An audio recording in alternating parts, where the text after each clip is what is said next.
Welcome to the a16z podcast. I'm Michael Copeland, and we have a full house this afternoon to talk about Apple's latest event. With us is Benedict Evans, Zal Bilimoria, and Frank Chen. Welcome, guys.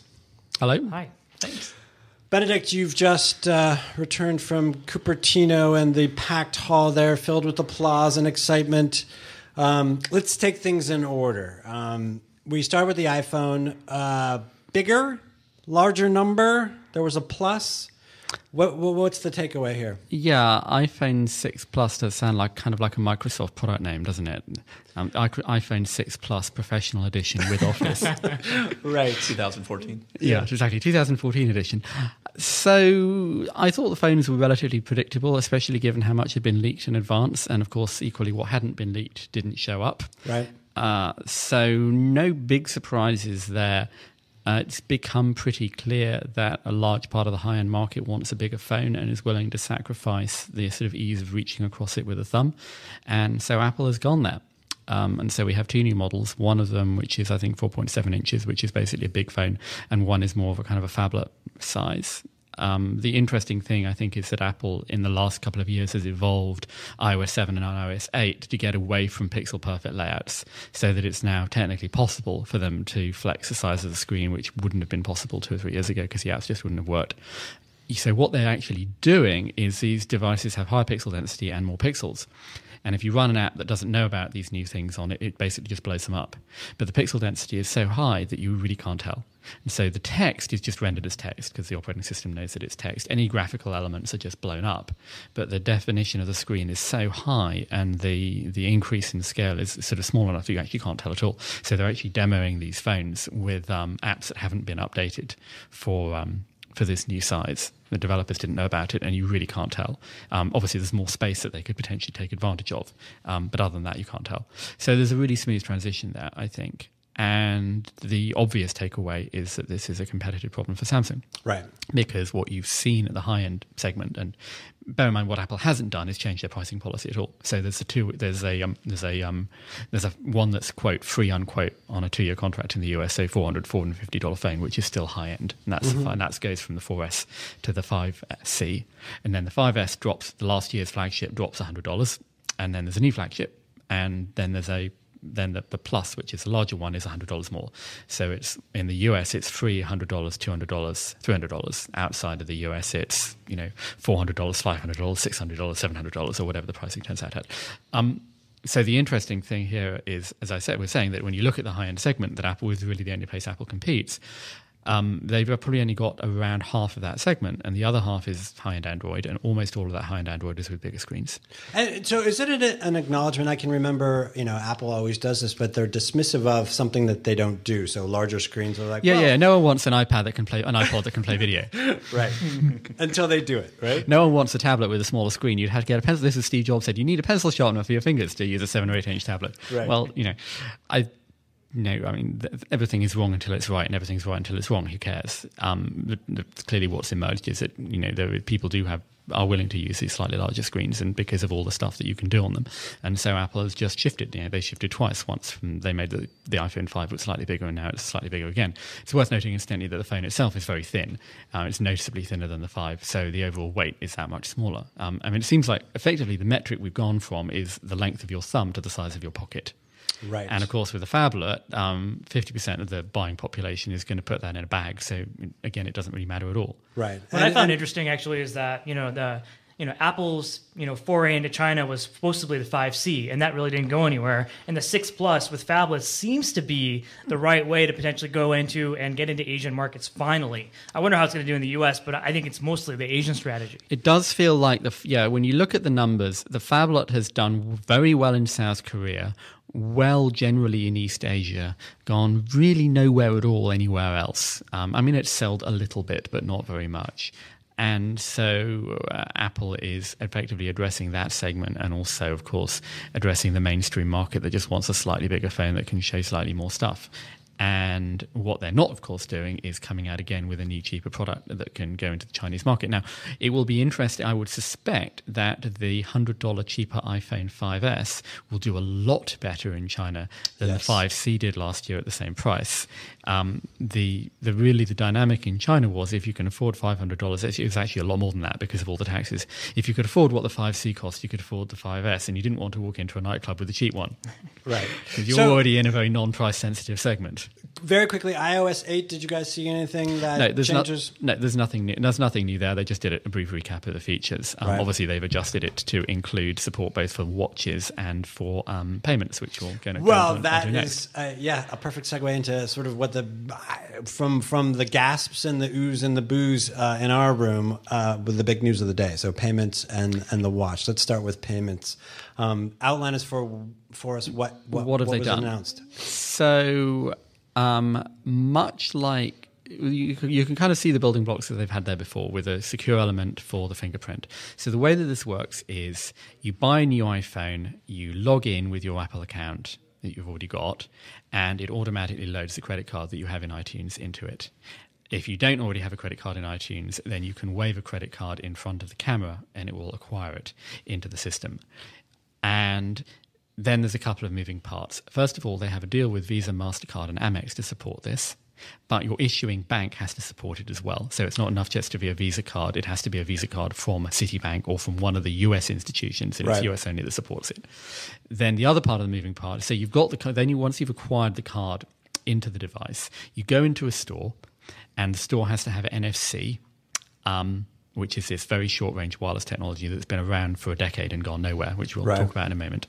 So you acquire the card into your phone, you go into the supporting retailer, you hold your phone up to the till, and Passbook appears and your card appears on the screen, and you hold your finger on the fingerprint reader, and it's done. And so the big difference here is we've had all of these payment systems that have floated around before, and it was always where you've got to take the phone out, you've got to turn it on, then you've got to open the correct app, you've got to choose the correct card, then you hold it up, then you've got to enter a PIN number, then you press go. And it was actually more hassle to do that than just to pull your card out and do the card PIN or swipe the card. Whereas with the Apple experience is you hold the phone up to the thing and you have your finger on the button, and that's it. So the application is really the Touch ID. Yeah, exactly. So the whole user flow of it is a combination of the touch flow and the Passbook application that they've previously been using for tickets, which means it really is quicker than using a card, which is never on offer before. So, Frank, I want you to jump in here. Tim Cook did that twice, and it almost came off as a joke because it happened so quickly. He's like, look, if you blinked, you missed it. But is that the whole point? And is that one of the things that was holding us all back from using NFC or payments like this? Well, there were two things holding back NFC. One was the user experience, and it looked like from the demos that Apple may have solved that problem. The other was the availability of an NFC reader at the merchant. The good news on the NFC readers is that the United States is about to go through a massive deployment of EMV, which is chip and pin credit cards. The same reader will also support NFC, so merchants won't need two different upgrades. So it looks like there's a lot of momentum on the merchant side to be able to take these newfangled iPhones as payments. I mean, I think there's a broader point here, which is, as we said, NFC has been around forever and gone nowhere. And one problem was the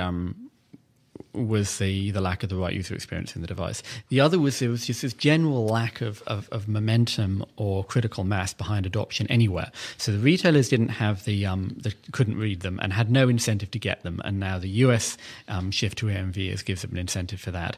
Meanwhile, from the device point of view, Android has had NFC for a couple of years, but it was like one device or two devices or three devices. So there might be a couple of 100 million Android devices in market that notionally have NFC, but nobody knows. And nobody knows if their device has NFC or not. Well, I wonder if this kickstarts Android's efforts in NFC. It's because Apple can say there is one device and it's in every device. It gives a lot more clarity, like every new iPhone has this. And because of the market scale that Apple has uniquely kind of in the USA with 40% of smartphones, they could then go to all the banks and all the retailers retailers and say, this is all going to work and let's all just, get behind and push, which is kind of what, for example, the Japanese operators were doing in Japan 10, 15 years ago, that they would say every phone, every retailer, every card, it all just works. And then we can try and get the flywheel going with consumers. And that was what Google could never do because it had such a different approach to the So let's use market. Japan or Korea as an example. Did it work, and is everyone using it? Well, yes and no. So when you look at the numbers in Japan, it's worked pretty well for things like transit cards. Right. It's worked very well for things like loyalty cards. And Japan is a very loyalty card heavy market, like the US, unlike, for example, the UK where I come from. So I was kind of startled when I moved here that every corner grocery store I came into offered me a loyalty card, which just doesn't exist in Europe in the same way. Right. Well, but then nobody in Japan uses credit cards. I mean, in Japan, quite literally, you go and pay your taxes in cash. So you get $15,000 out, and you put them in a bag, and you go to the post office and pay your taxes. Right. So it's difficult to extrapolate too far from Japan or South Korea because they have these sort of market peculiarities. I think the core issue here is that that what Apple is trying to do is remove all of the obstacles and get all of the building blocks all locked together and all kind of synced and turning, mixing my metaphors here, get all of the gears turning at the same time in the same direction with one kind of complete integrated product. And I think the problem that Google has had is because of the sort of launch early, launch often and iterate approach, you've never had a complete solution. It's a little bit like trying to launch FedEx with one city and one airplane. It doesn't work. You have to have 50 airplanes and 200 trucks and 20 cities before it starts working. And that's, I think, the approach that Apple has been trying to take here. The proof in the pudding is going to be the user experience. If it's really as simple as taking your phone out, putting your thumb on the Touch ID, and touching the NFC sensor at the retailer, then great. But I think that's going to be really the critical thing that's going to actually drive adoption, because that's what I think. I think that's where the concern is. And do you think that they have came out of the gate at least with enough partnerships to sort of prime the pump on this? I think they probably did. Yes. It's also worth noting that there's a bunch of issues around, for example, the data breaches at Home Depot and Target, which tend to reinforce these kinds of trends. There's an interesting thing here that's worth thinking about, though, which is once you virtualize the card, what do you do next? Because the model that Apple is talking about now is, I apply in the mail for my Capital One credit card and it arrives, and then I wave it in front of the iPhone camera and it gets acquired into my iPhone, and then I presumably put the card in a drawer or shred it or something. But that's a bit like saying, well, the way you do digital music is you order a CD on Amazon, you rip it into iTunes, and then you sync it with your phone. That's clearly not the end point of where this is going to go. And so you can ask, well, okay, what happens to the access? Right now, Apple is saying, well, no one gets access to their payment information. The way HealthKit works is there's a repository of HealthKit information and apps can ask for access. So what happens if Mint gets to ask for your payment information? Well, of course, that's a bad example because Mint has your bank. But what happens if an application could ask for your payment information?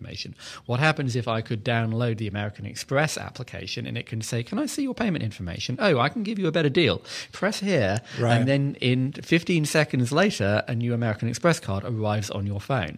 So once you virtualize it, all sorts of other interesting things start becoming possible. Do we have any evidence, and Frank, chime in here, from the iTunes store, for example? I mean, there's been no evidence, as far as I can tell, that Apple goes in that direction. It's very much sits in the middle in between these vendors. Well, I think they're interested in providing platforms. I mean, there are always these sort of fantasies that Apple is going to become the giant octopus and it's going to do everything. And they always, when it comes to the crunch, they always back away from that and say, no, we make phones. Right. That's what we do. We're not an airline. We're not a mobile network operator. We're not a movie studio. We make boxes with circuit boards in.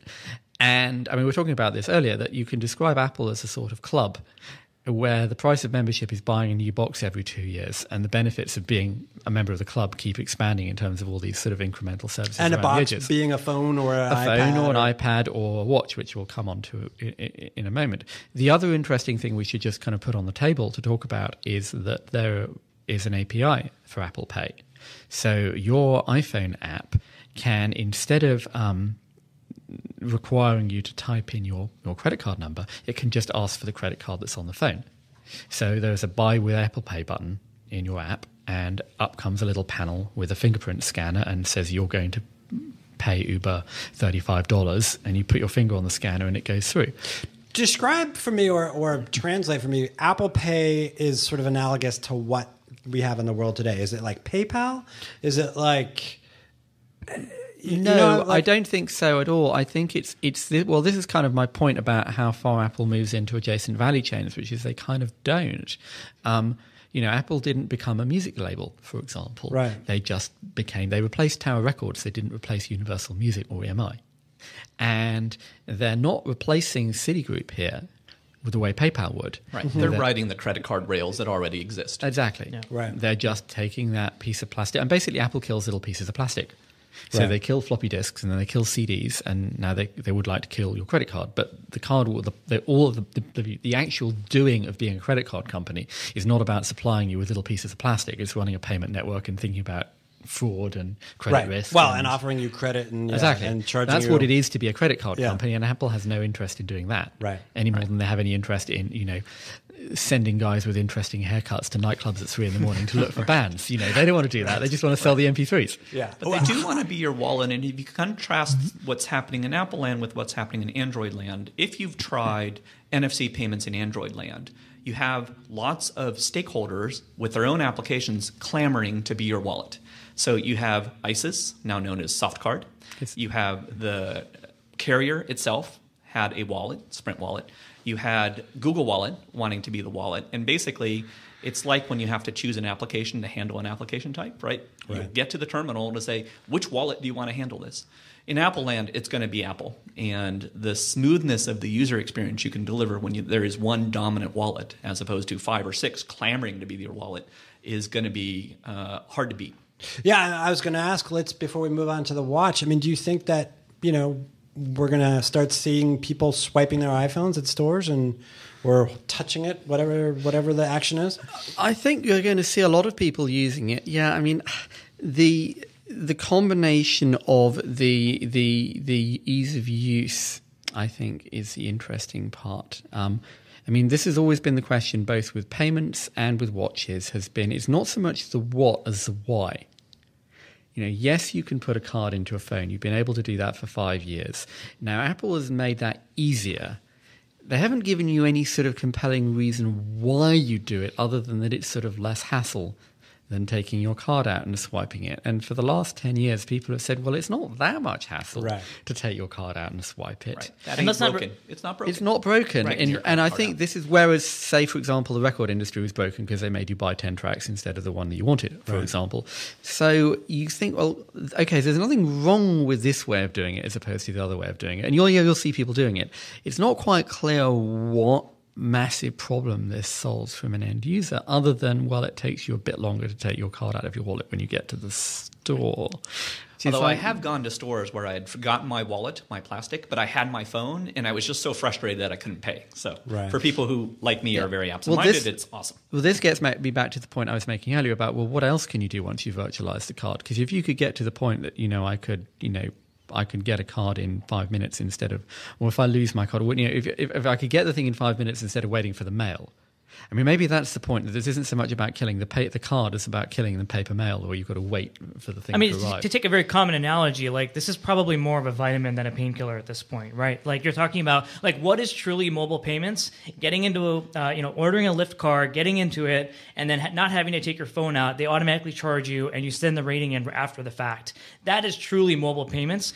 So one can kind of think about Apple Pay, NFC, this idea of facilitating offline commerce, brick and mortar commerce as a bridging solution until kind of, maybe 10, 20, 30 years from now, when everyone's got mobile apps and mobile devices and tablets, and even every retailer, every supplier, and every buyer as well has all of these devices and apps, and this can all happen automatically. But I think until then, you need this potential solution potentially, but I think it may just be a vitamin at this point. I think this comes. It's a good sort of way to lead into the watch, because I think what I was saying last week was that for both of the things that were rumored that have both come true, which is both the watch and the payments, you can certainly see how you could make a thing.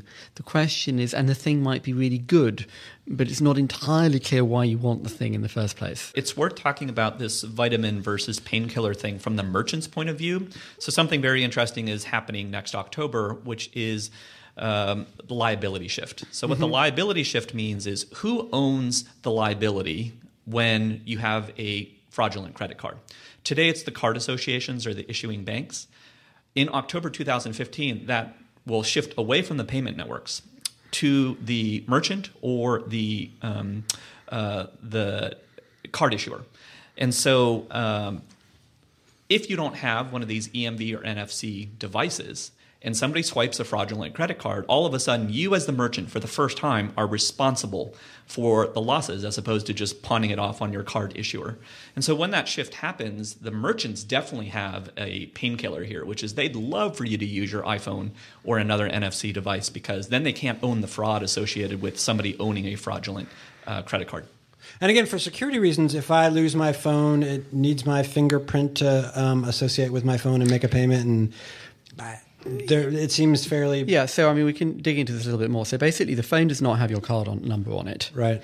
It's a set of tokens which neither Apple nor the retailer itself ever actually see. Right, this is what they're calling the secure element feature. Yeah, right. So it's this complex set of crypto, which means that nobody actually sees the card number. It's just that your card issuer knows that it's you.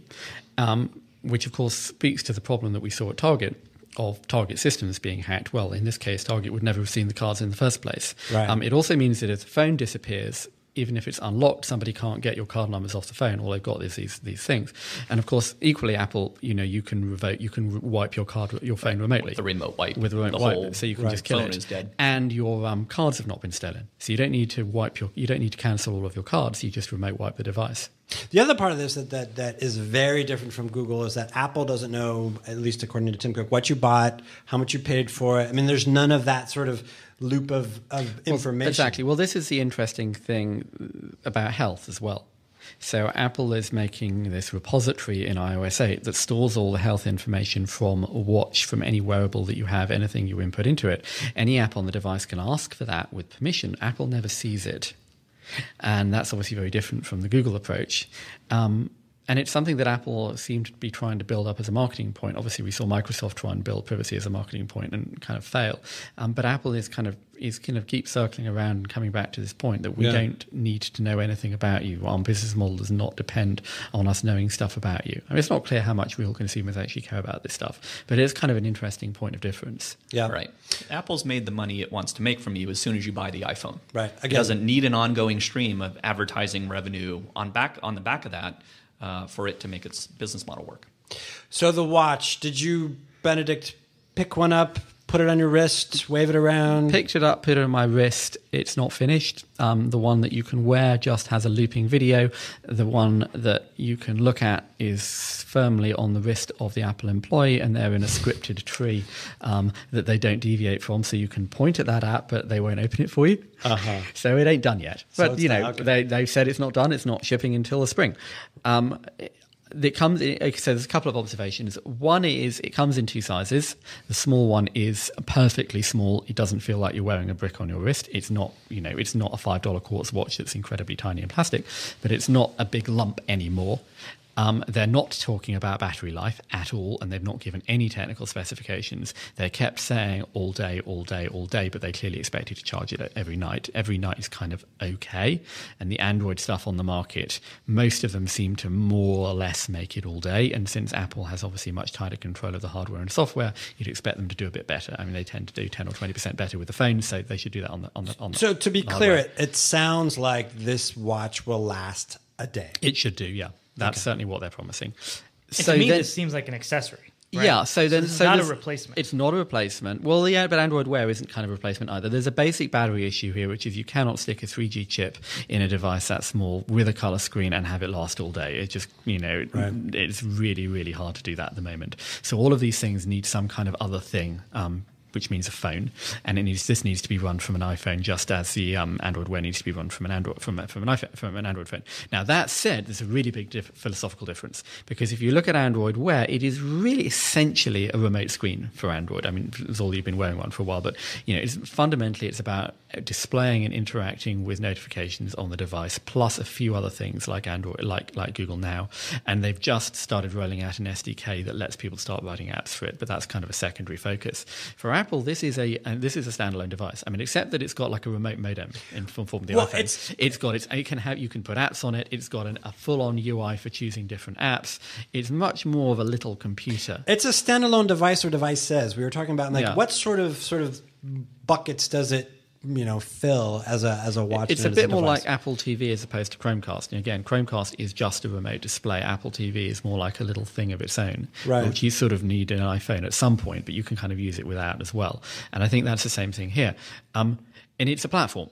And so the thing that I was really strongly reminded of was the original iPad, where the demo. This is again the point that one of my colleagues was saying. It felt like everything. There's a kind of kitchen sink thing going on here. It's like, how many different use cases can we show you? It can do this, it can do this, it can do this, it can do this. And the underlying point is it's a piece of glass and it can do anything. Right. And that was the insight of the iPad. It was the insight of the iPhone. It gets transformed by whatever app is running on it.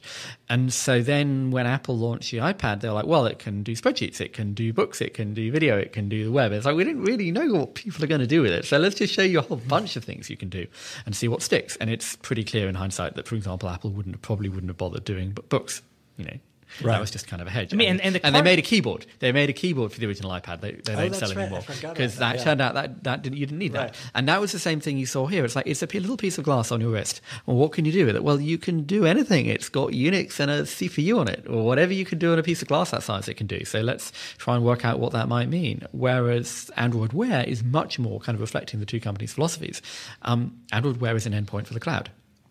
Whereas Apple's and an Android phone, in a sense, is more and more an endpoint for the cloud. But let's just make a clear distinction here. Like the similarity here is the card metaphor is quite alive and well right now with the glances, right? So this is like Google Now cards on Android Wear.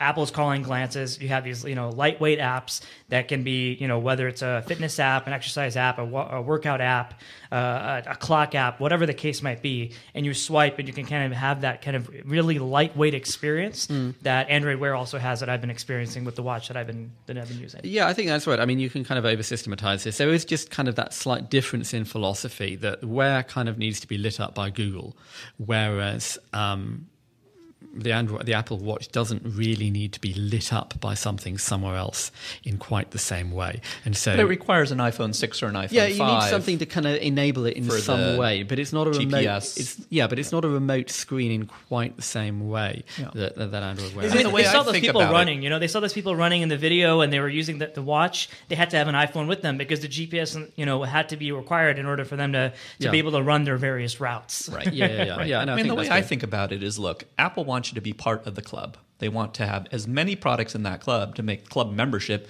super compelling, right? And so the watch makes you a member of the club, requires an iPhone. The anchor tenant, by the way, the thing that gets you in the club is the phone. And everything else Apple makes, in my view, is going to be an accessory to the phone. The watch is an accessory to the phone. The Yosemite, the next version of the Mac OS, makes the Mac an accessory to the phone, and it really just makes club membership that much more compelling. Yep. But it all ties you into the Apple ecosystem. And you don't so you're not going to see watch that works with an Android phone, right? Like they're just not going to do that. Yeah. So the interesting thing is, if you look at going back to the app of the new iPhones, would you buy the iPhone 6 Plus and an iPad Mini? Probably not, because they're pretty similar in size. Would you buy an iPad Air and an 11-inch MacBook Air? Probably not, because they're really close in size. Would you get a watch, an iPhone 6, an iPad Air, and a 27-inch iMac? Maybe. So it's kind of a question of, which adjacencies do you want on the spectrum? Now, you can see they're kind of taking this to the logical extreme. If you look at Samsung, which has a device at every half-inch increment from 2 inches to 15 inches, or more if you include the TVs. Right, if you include the TVs, they go all the way out to like 100 inches. So, Benedict, you raised the question of why, the why part. Did we get an answer? I feel like we were much closer to we were why in the phase, in the iPad. It was much more of an iPad why, I thought, which is, there's clearly going to be stuff here. It's not quite clear what, but we've basically got a little Unix computer on your wrist. And I think the other piece to this, incidentally, and again, I think this comes back to the iPad, is if you look at all the other tablets before the iPad, well, they were all rectangular screens that did touch. So, like, there's nothing new about the iPad, but of course there was. And I think that's the other thing here is when you look at just the hardware design of it turned off, forget about the operating system, Apple have kind of nailed a nice thing that you would wear on your wrist, whereas all of the Android devices are still, I think, more minority. Well, I'm waiting to get my Moto 360 tomorrow from Google I/O. So. Well, it's the Moto. So there were a bunch of people at the event today with a 360. It is, I would say, double the volume. Maybe more. The 360 is double the volume. The 360 is double the volume of this small Apple model, maybe more. So, Frank, as we were watching this, we were talking about, I think it was Johnny Ive and Kevin Lynch were trading doodles and heartbeats and things like that. And you brought up the question of community and whether some of the, say, fitness apps and or, other apps that are already out there, they do a really good job of building community. And so does Apple need to have this community built in? Do they build it themselves? How important is it going to be to the watch? So most of Apple's community and social efforts have failed, right? They took Ping out of iTunes, Game Center. I still don't know anybody who uses Game Center. So those things have not worked. And so it's not instant death for Runkeeper or Stravia or Fitness Pal, like people who have built very vibrant communities. So it'd be interesting to see if they take another whack at it, to see if they can build a genuine Apple community. It's very ironic that Apple's failed in social because they have the biggest fan community for their products of all time. But they've never been able to parlay that into an active, engaged audience. Except on the Apple Forum, which is the world's greatest sort of answer community. I think there's a broader point in here, which is, again, if we go back to the celebrity photo leaks of last week, that Apple always talks about owning the whole experience and controlling the underlying the core technology, and they make their own chips. They make their own processors, they make the chips and integrate everything for the watch and the phones. You go and look at what they do online, and yes, iOS 8 is full of cloud, and yes, there's all these really tightly integrated and very clever things that use the cloud to enable these devices. But, the email is running on Oracle, the Find My Phone is running on something else, the photos are sitting on Azure. Not that there's anything wrong with Azure, but it's all kind of third-party stuff tied together. And that results in good experiences and good products. But every now and then you see the cracks. So, for example, the thing with the photo leak was, well, some bits of iCloud use two-factor authentication, but other bits just don't, because it's not built on one common platform that Apple designed from the bottom up to do iCloud. There was a great blog post a couple of years ago by someone who had been at Amazon and went to Google, talking about how everything at Amazon was one platform and all Amazon products and services were built on top of that platform, whereas everything at Google was built one-off next to each other as like a new thing, and that Google had to change that. And a lot of what you've seen in the enterprise side of Google indeed has been about turning it into a platform. Apple does not have a platform in the cloud at all. And you kind of see that what you've got here are lots and lots of endpoints that are delivered and do great stuff, but they start from the user experience. It's like saying, well, we're going to have an email. It's like Google saying, well, we're going to have an email service, so we're going to be an email service. And then we'll go off and work out what the back-end service provision is, and we'll buy the Oracle one or the SAP one, and then we're going to do maps, and it's not built from the architect from the bottom up, it's built from the top down. Frank, last thoughts. Well, I think, again, I'll go back to the phone being the anchor tenant. You could buy your phone every 2 years, right? And everything else is an accessory that you buy less frequently than that. And as long as they've got you on the upgrade treadmill of every 2 years you buy this new anchor tenant, it'll drive the need for the other accessories on slightly longer time frames, and then Apple's happy. You're part of the club. Yeah, and each accessory locks you in. So you've got the phone, once you've got the watch, then your next phone is that much more likely to be an iPhone, and once you've got the iPad, then your next watch is that much more likely to be an iWatch, and so on. So they all reinforce each other. And credit cards and debit cards at the end. Yep. All of that integrated into the Apple ecosystem. Well, I will be looking at your wrists for the next couple of months, and also at how you're paying for things when you take me to lunch. Thank you, gentlemen. Thank you. Thanks, Michael.